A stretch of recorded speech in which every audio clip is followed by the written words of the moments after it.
Assembly ముందు రైతు cell tower ఎక్కి కలకలం సృష్టిస్తున్నాడు. దీనికి సంబంధించిన పూర్తి డీటెయిల్స్ మా సీనియర్ కరెస్పాండెంట్ చంద్రశేఖర్ అందిస్తారు. చంద్రశేఖర్, అసెంబ్లీ దగ్గర సెక్యూరిటీ ఉంది, అసెంబ్లీ జరుగుతూ ఉండగా అతను ఎట్లా ఎక్కాడు, ప్రస్తుతం దిగిపోయాడా, ఎవరు మాట్లాడుతున్నారు అతనితో?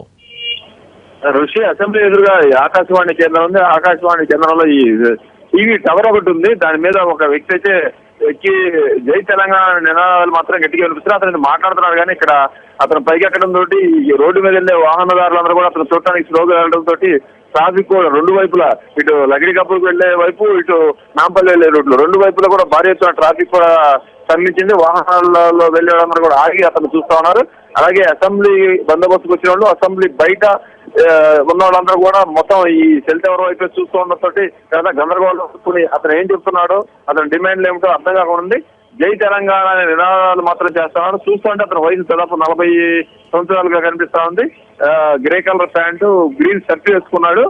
మాట్లాడుతున్నాడు కానీ అతను కింద ఎవరికి కూడా వినిపించే పరిస్థితి కనిపించట్లేదు.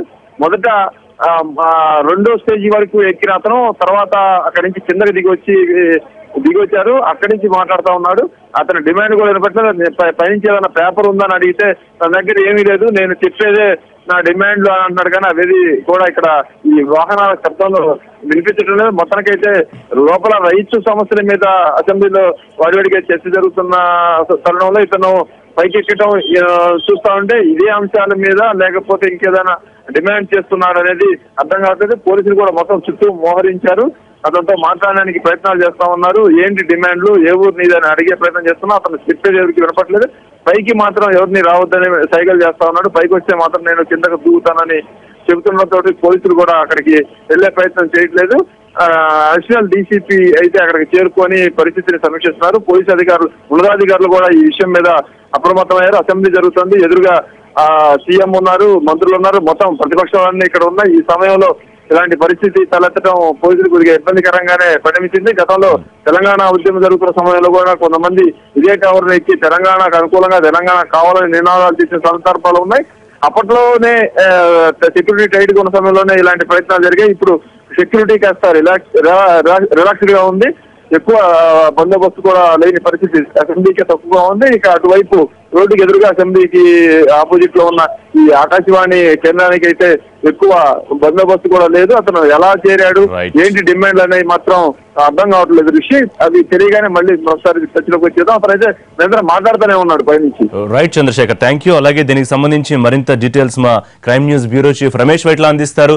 రమేష్, అతను రైతేనా, అతను ఏం చెప్పే ప్రయత్నం చేస్తున్నాడు, ఎవరన్నా పైకి వెళ్లే అవకాశం ఉందా, ఏంటి సిచ్యుయేషన్? ఋషి, వరంగల్ జిల్లా నెక్కొండ ప్రాంతానికి చెందిన సమ్మయ్యగా అతను పేరు చెప్పడం జరిగింది. అతను సంబంధించి కొన్ని డీటెయిల్స్ ఇప్పటికే అతను కింద పోలీసులతో మాట్లాడుతున్నాడు. తాను ఒక రైతుని, తాను ఇప్పటికే తీవ్రమైన అప్పుల బాధలో కూరుకుపోయి ఉన్నాను. గత నెల రోజుల నుంచి తాను వరంగల్ జిల్లా అధికారులందరినీ కూడా కాంటాక్ట్ చేసే ప్రయత్నం చేశాను. అక్కడ ఎంఆర్ఓ, ఆర్టీఓని కలిసి తన బాధను చెప్పుకునే ప్రయత్నం చేశాను. అయినా ఎవరు కూడా తను పట్టించుకోలేదు. ఈ నేపథ్యంలో వారం రోజుల క్రితం తాను హైదరాబాద్కు వచ్చి వరంగల్ జిల్లా సంబంధించిన నేతలందరితోటి అక్కడున్న కడియం చైర్ కావచ్చు, మిగతా ఎమ్మెల్యేలు కావచ్చు, మంత్రులు కావచ్చు, వీళ్ళందరినీ కలిసే ప్రయత్నం చేశాను. ఎవరు కూడా తను పట్టించుకోలేదు. కనీసం తనకు చిన్న అపాయింట్మెంట్ కూడా ఇవ్వలేదు, తనను లోపలికి అనుమతించలేదు. చివరకు ముఖ్యమంత్రిని కలిసే ప్రయత్నం చేశాను. ముఖ్యమంత్రి కలిసే ప్రయత్నం చేసి అక్కడ కూడా తన లోపలికి వెళ్ళలేకుండా పూర్తిగా అడ్డుకున్నారు.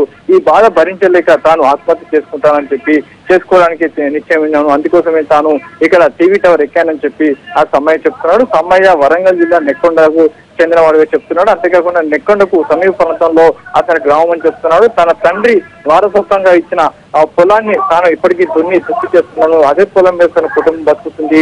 తానే పూర్తిగా కుటుంబానికి జీవనాధారము. అయినప్పటికీ తీవ్రమైన అప్పుల బాధ ఉంది. మరోవైపు వర్షాలు లేకపోవడంతో పంటలు రావట్లేదు, తీవ్రంగా అప్పులు చేస్తున్నావు. వీటన్నిటి బాధ నుంచి బయటపడడానికి తాను ప్రభుత్వ అధికారులతో కాంటాక్ట్ చేసిన ప్రయోజనం లేకపోయింది.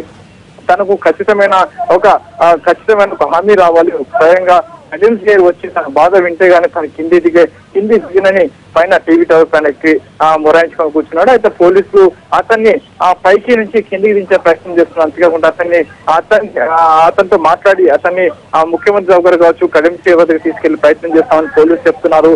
అయినప్పుడు కూడా తాను పైనే ఉండి తన కిందికి దిగనని చెప్పి మొరాయించుకొని పైన ఉన్నాడు.